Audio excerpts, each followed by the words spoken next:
September 11, 2001 began like any ordinary morning in the United States.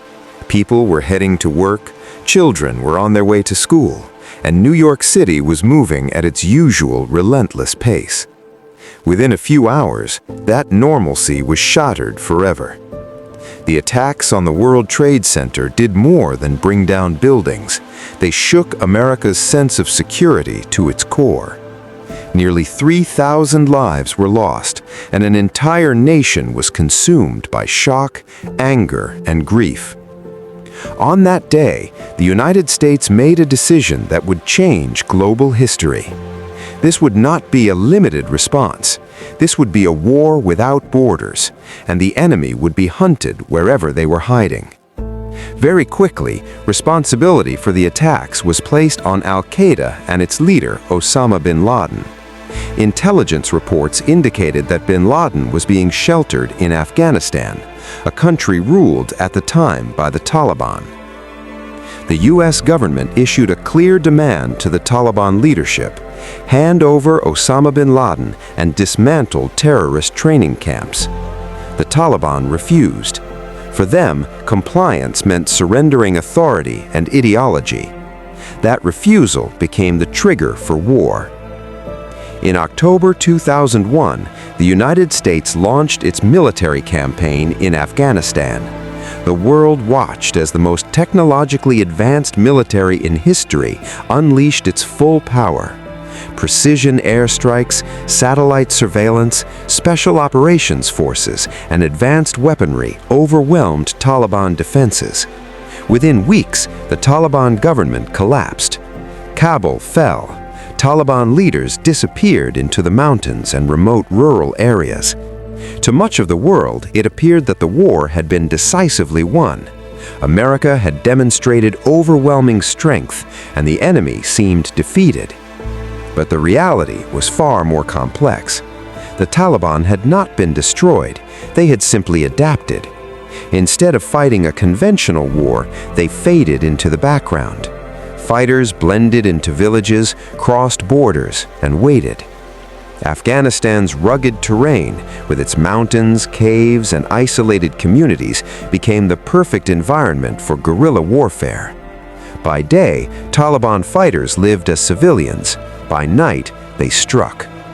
The U.S. military continued to win battles, but the war itself refused to end. This conflict was no longer about territory alone. It had become a test of endurance.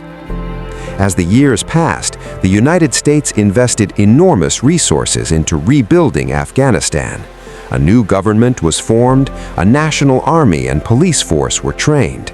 Billions, then trillions of dollars were spent on infrastructure, security, and development. On paper, progress seemed real. In practice, the system remained fragile. The Afghan government depended heavily on U.S. military support, intelligence, and air power. Without it, its authority was thin, especially outside major cities. Meanwhile, the Taliban quietly rebuilt influence in rural areas, presenting themselves as a familiar and local force in contrast to a distant central government.